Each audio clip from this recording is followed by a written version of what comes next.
Olá pessoal, tudo bem com vocês? Hoje vamos começar o nosso curso de CFE 464, Acionamentos e Comandos Elétricos para o curso técnico em Eletrotécnica. Meu nome é Eric Matheus da Silveira Brito, sou professor da Universidade Federal de Viçosa, campus Florestal. E nesta nossa primeira aula vamos falar sobre circuitos de potência e de comando. Essa aula será dividida em uma breve introdução sobre comandos elétricos e os sistemas de comandos, e depois vamos falar detalhadamente dos elementos que estão presentes no circuito de potência e no circuito de comando. Bem, inicialmente, o que seria um acionamento por comandos elétricos? Às vezes a gente vê o termo de acionamentos elétricos, outras vezes nós escutamos comandos elétricos, E primeiramente, será que existem diferenças entre essas duas expressões? E na verdade não, tá?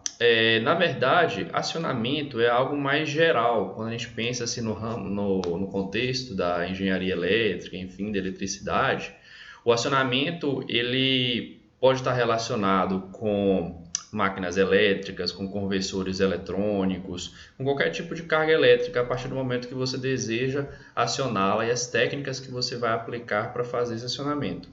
Quando a gente fala de comandos elétricos, a gente está falando mais algo mais específico, de conversão de energia elétrica para máquinas elétricas, por exemplo, que são as maiores cargas industriais aí que nós temos no mundo, certo?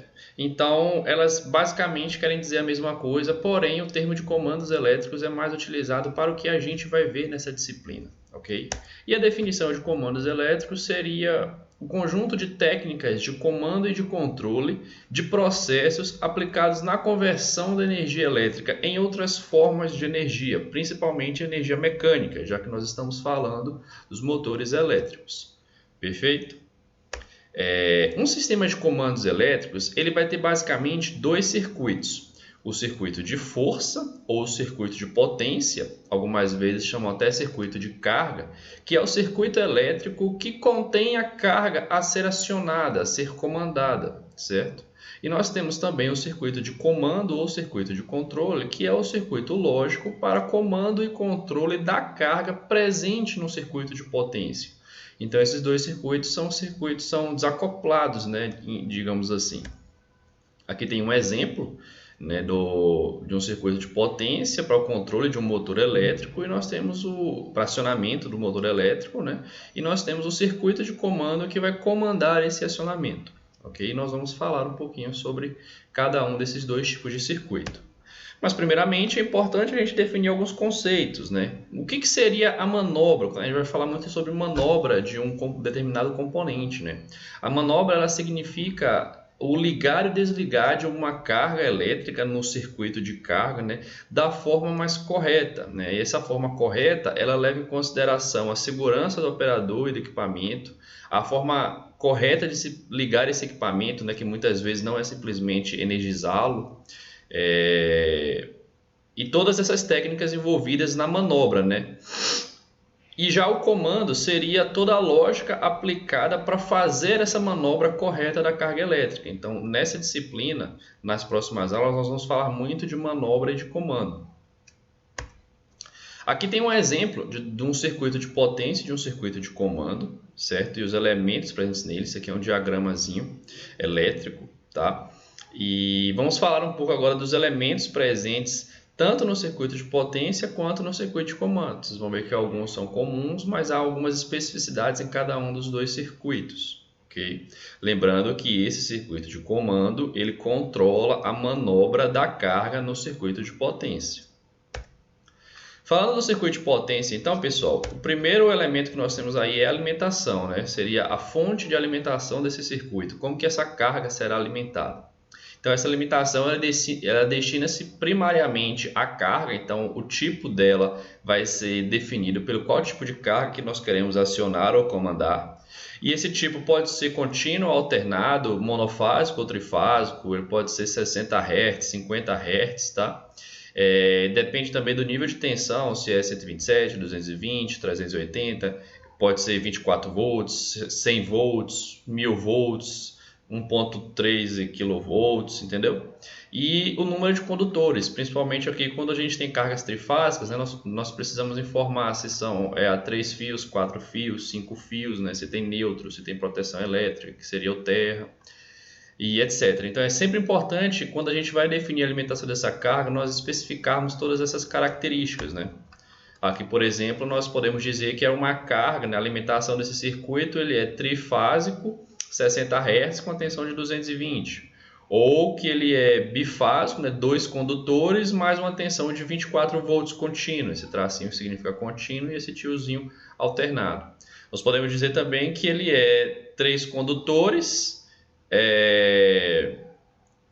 alternados, 50 Hz com uma tensão de fase de 127. Certo? Essa nomenclatura aqui, essa simbologia, ela está definida na norma brasileira. Nós vamos ver depois uma aula sobre simbologias e outras normas, tá, pessoal? Mas seriam exemplos de alimentação para o nosso circuito. Essa alimentação ela pode vir direto da rede elétrica, ela pode vir de fontes de tensão controladas, né, varivolts ou fontes de tensão contínua, ou ela pode vir, por exemplo, de banco de baterias ou de qualquer outro tipo de equipamento que forneça essa tensão e a corrente necessária para ligarmos a nossa carga. Seguindo aqui, então, nós temos o elemento seccionador, né? O que seria o seccionamento? O seccionamento ele garante a isolação do nosso circuito, né? Ele permite a passagem ou não de corrente elétrica pelo nosso circuito. Ele é utilizado basicamente quando a gente quer dar manutenção nesse nosso circuito ou nós queremos garantir que nenhuma corrente vai passar por ele. É diferente quando, por exemplo, eu tenho um motor que está devidamente alimentado e o seccionador está fechado, né? O circuito ele está com o seccionador no seu estado on, no seu estado ligado. Aí, por mais que o motor esteja desligado, não posso dar uma manutenção nesse circuito, porque a qualquer momento esse motor pode ser posto a operar, porque o circuito ele não está diretamente alimentado, mas ele está todo conectado. Então, nós precisamos garantir esse seccionamento através dos elementos seccionadores, que vão ser chaves, disjuntores, chaves manuais, né, etc. Esse é importante que vocês saibam que o estado do seccionador, on ou off, ele tem que ser claramente visível para o operador.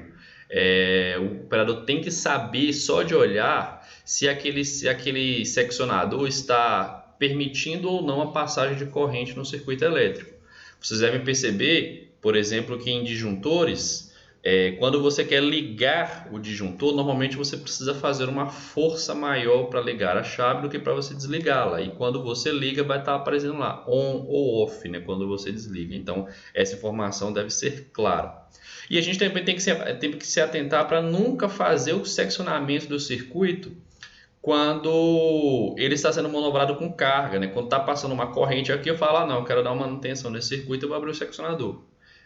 Nós não devemos fazer isso, tá? Porque o seccionador ele vai interromper de forma abrupta a corrente daquele circuito. Isso pode causar danos, porque em alguns casos esse seccionador é simplesmente uma chave manual, ele não tem supressão de arcos voltáicos, né? Por exemplo. Então, quando você interrompe ou permite a passagem daquela corrente no momento de manobra, aquela alta corrente que passa naquela carga pode acabar causando problemas tanto para o equipamento quanto para o operador. A exemplo aqui de chaves seccionadoras, nós temos, por exemplo, aquela chave tipo faca, né, para sistemas trifásicos, por exemplo, chaves manuais de alavanca ou até mesmo os disjuntores, ok? Bom, seguindo aqui, nós temos a proteção contra curto-circuito. Primeiro é importante definir o que é uma corrente de curto-circuito, sabe, pessoal? Ela é uma corrente com elevado valor, chega de 10 a 100 vezes, em alguns casos até 1000 vezes o valor da corrente nominal que é drenada por esse circuito. Só que a característica dela é uma corrente de curta duração, praticamente instantânea, porque quando se dá um curto-circuito, instantaneamente aquela elevada corrente ela vai acabar danificando algum componente ou alguém, né? Ou ela vai provocar um acidente, ou ela vai queimar um componente, de forma que ela abra o circuito em algum ponto, né? Então, ela não vai ser uma corrente que ela vai circular por muito tempo no circuito. Por isso que a proteção contra curto-circuito tem que ser muito rápida também. Assim que se identificar essa corrente muito elevada, nós precisamos interromper o circuito. E quem vai fazer isso são os fusíveis disjuntores, por exemplo, né?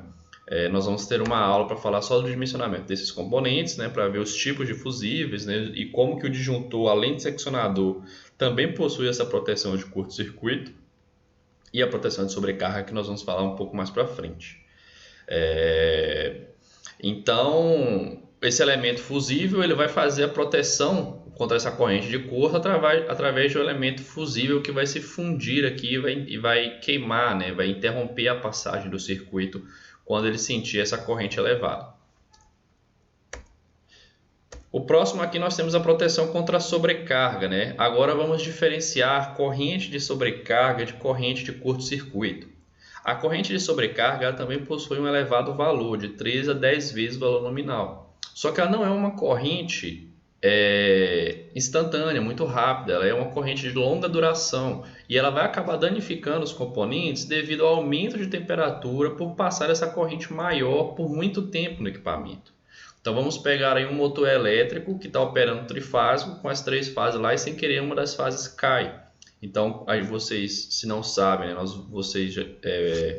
vamos ver isso em outras disciplinas também, mas o motor trifásico, quando já está em movimento, né, se você tira uma das fases dele, ele não para de girar, ele continua movendo. Mas aquelas 2 fases remanescentes, elas vão ter que suprir a corrente da terceira fase que caiu. Então isso vai provocar um aumento de corrente, o que vai provocar um aquecimento nas bobinas do motor, que ocasionalmente vão acabar deteriorando a isolação térmica daquelas bobinas, a isolação elétrica, e vão acabar queimando as bobinas, estragando o motor, né? E quando o motor estraga, outros problemas podem vir à tona no processo. Então, essa corrente de sobrecarga ela é oriunda de um mau funcionamento do sistema. Além da falta de fase, isso pode ser fases desequilibradas, uma inversão de polaridade, qualquer coisa que identifique uma má conexão, principalmente dos equipamentos, que vai provocar esse aumento de corrente ao longo do tempo. Quem vai proteger esse nosso circuito contra a corrente de sobrecarga vai ser o relé térmico, né? E também os disjuntores. Nós vamos ter uma aula para explicar como que funciona esse relé térmico, né? E como que o disjuntor também possui essa proteção contra a corrente de sobrecarga. Seguindo aqui, nós temos os dispositivos de manobra, que são responsáveis por manobrar de forma segura essa nossa carga a ser acionada. Essa manobra, diferente do seccionador, ela vai permitir a passagem de corrente no momento que se deseja ligar a máquina, né? Então o seccionador pode estar fechado, mas o dispositivo de manobra ele só vai permitir a alimentação do nosso motor quando for desejado, quando for controlado essa condição. E esse dispositivo, novamente, né, assim como o seccionador, assim que você fecha ele e você permite a condução de corrente pelo circuito, você vai ter ali uma variação de corrente instantânea muito alta. Então, esses equipamentos eles têm uma proteção, uma supressão de arcos voltaicos devido a essa permissão instantânea da passagem de corrente. Então, é um dispositivo que foi feito para conseguir permitir essa passagem de corrente em elevados valores, iniciando e acionando a nossa carga elétrica. Esses dispositivos de manobra são eles que vão fazer a interface entre o circuito de carga e o circuito de comando. Então não há conexão elétrica entre os dois circuitos, mas há uma interface através do circuito de manobra. É ele que vai receber essa informação do circuito de comando que o circuito de força deve ser fechado para alimentar a nossa carga. Exemplos de dispositivos de manobra, nós temos os relézinhos simples de eletrônica, de painéis elétricos, né? Mas temos também os contatores, que são um aprimoramento dos relés, digamos assim, né? E aí nós vamos ter contatores bifásicos, trifásicos, contatores para qualquer nível de corrente elétrica, uma vez que esses dispositivos de manobra devem suportar a carga do motor, ou suportar a corrente do motor ou da carga elétrica. Perfeito? Falando agora do último item de um circuito de potência, né, seria a carga, é o elemento final a ser acionado, né? Na grande maioria das vezes, nós vamos estar trabalhando com motores. Daí a definição de comandos elétricos em controlar a conversão de energia elétrica em energia mecânica. Mas aqui, no lugar do motor, a gente pode ter qualquer outro tipo de carga elétrica, tá, pessoal? Que necessite de uma partida segura, de uma partida controlada. Essas cargas, a grande maioria das vezes, elas podem drenar correntes elevadíssimas. Tudo vai depender das características nominais desse motor, dessa carga, né? E todos os outros equipamentos, seccionador, proteção, manobra, tem que ser dimensionado para essa corrente elevada que essa carga pode drenar, né? Então, em alguns casos, nós não podemos, né? Vamos pegar um motor com um motor de altíssima potência, a corrente de partida desse motor vai ser muito alta.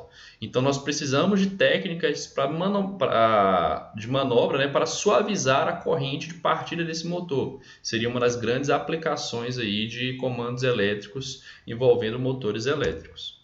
E aí, como exemplos aqui, nós vamos ter basicamente os motores. Nessa disciplina, pessoal, nós vamos trabalhar 100% do tempo com motores, certo? E aí nós vamos discutir os métodos de partida desses motores, como que funcionam os circuitos de comando para partir desses motores e etc. Voltando agora para o circuito de comando, vocês vão perceber que muitos elementos se parecem, né, com o circuito de força. Por exemplo, a alimentação. A alimentação segue todos os padrões do circuito de potência. Porém, ela não precisa ser a mesma do circuito de força. Como são dois circuitos elétricos separados, cada um pode ter uma alimentação diferente, independente. Só que nós podemos também aproveitar a mesma fonte de alimentação para alimentar os dois circuitos, né? Nós vamos economizar aí com a padronização dos componentes. Por exemplo, vamos imaginar que a gente quer ligar um motor numa tensão trifásica de 220 de linha, né? E aí a gente precisa de um circuito de comando para comandar a partida desse motor. Faz sentido comprar um contator 127, um contator 24 volts contínuo? Isso vai requerer do nosso circuito duas alimentações diferentes, o que pode encarecer o nosso projeto. Faz muito mais sentido a gente padronizar todas as tensões dos componentes e comprar um contator 220 também. E aí a gente aproveita a alimentação do circuito de força para o circuito de comando. Então isso é uma prática muito comum nos projetistas de comandos elétricos, mas não é uma obrigatoriedade. Se você já tiver um outro elemento de tensão diferente ou você tiver aquela alimentação disponível, pode ser feita alimentação diferente para os dois circuitos. Aí, então, os exemplos de alimentação que nós vamos ter vão ser os mesmos do circuito de força, né? Mas como eu falei, a ideia é padronizar e utilizar o mesmo. O seccionador também é bem parecido, tá, pessoal? Só que aqui a gente tem que pensar que a gente não tem carga, né? Então, para que nós temos esse seccionador? Manutenção da mesma forma, né? Nós não queremos dar manutenção no circuito elétrico com ele podendo ser acionado a qualquer momento. Então, o seccionador ele vai permitir a interrupção ou passagem de corrente elétrica, mas essa aqui vai ser uma corrente muito mais baixa. E esse elemento seccionador, ele tem esse papel de proteção, né? Mas ele também não deve ser operado, seccionado, quando esse circuito de comando estiver em operação.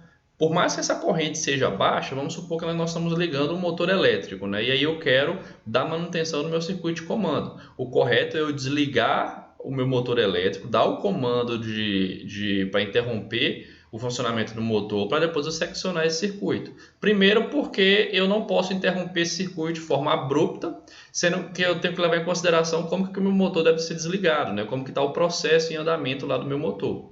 E segundo, também para não interromper essa passagem de corrente durante uma operação normal do meu circuito. Então, primeiro nós desligamos o circuito de comando, interrompemos a passagem de corrente aqui, né? Abrimos o circuito lógico e depois nós seccionamos abrimos o seccionador.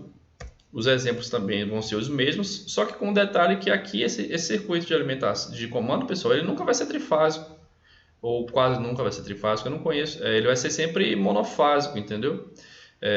Então nós vamos utilizar adjuntores, a gente pode usar unipolar ou bipolar, nós vamos utilizar chaves muito menores, né? Não precisamos de uma chave que suporte uma corrente tão elevada.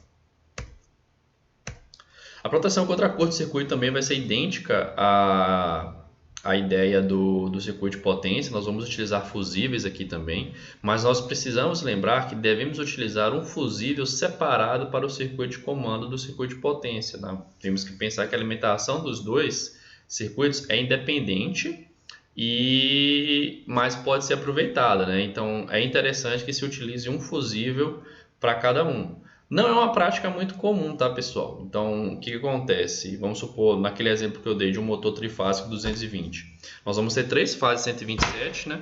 E cada uma das fases vai ter um fusível e nós vamos aproveitar essas fases nos 2 circuitos. Então, não é comum, além desse fusível de cada fase, colocar mais um fusível para um circuito de alimentação diferente do circuito de força. Era o recomendado, mas não é utilizado. Principalmente também porque o seccionador muitas vezes é o disjuntor que também possui proteção contra curto-circuito.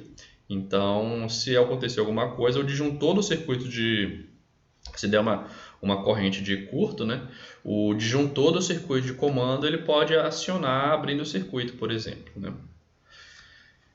Outra característica importante é que esse fusível ele não depende do circuito da corrente de carga. Nós não vamos dimensionar esse fusível pensando na corrente do motor, porque a corrente do motor não circula no circuito de comando, né? Nós precisamos dimensioná-lo pensando na corrente que a bobina desse contador, por exemplo, que é o nosso equipamento de manobra, vai puxar. E aí nós fazemos o dimensionamento pensando nesse circuito aqui que vai possuir uma corrente muito inferior, tá? Os exemplos aqui também que nós temos são os mesmos, né? Lembrando que aqui, como é um circuito de corrente muito mais baixa, nós não vamos precisar utilizar fusíveis muito robustos, de uma corrente muito alta, tá, pessoal? Então, nós vamos acabar optando por valores mais baixos de fusíveis aí em termos de corrente. Aqui tem um ponto muito interessante, né? Que nós não temos um relé térmico no circuito de comando, porque nós não temos carga, não temos corrente de sobrecarga no circuito de comando. Só que o relé térmico que nós utilizamos lá no circuito de potência, ele também tem uma interface com o circuito de comando, porque se ele identifica uma sobrecarga lá, aquele relé lá, na grande maioria das vezes, ele não abre o circuito sozinho.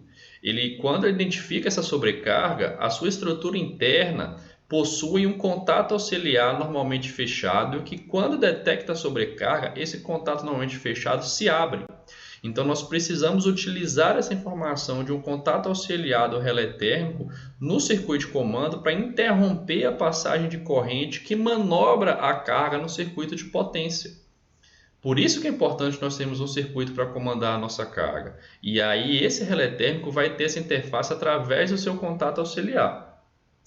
Nós podemos associar esse contato auxiliar com sinalizadores sonoros ou luminosos, porque nós precisamos indicar que aquele circuito de força de carga foi interrompido devido a uma condição de sobrecarga.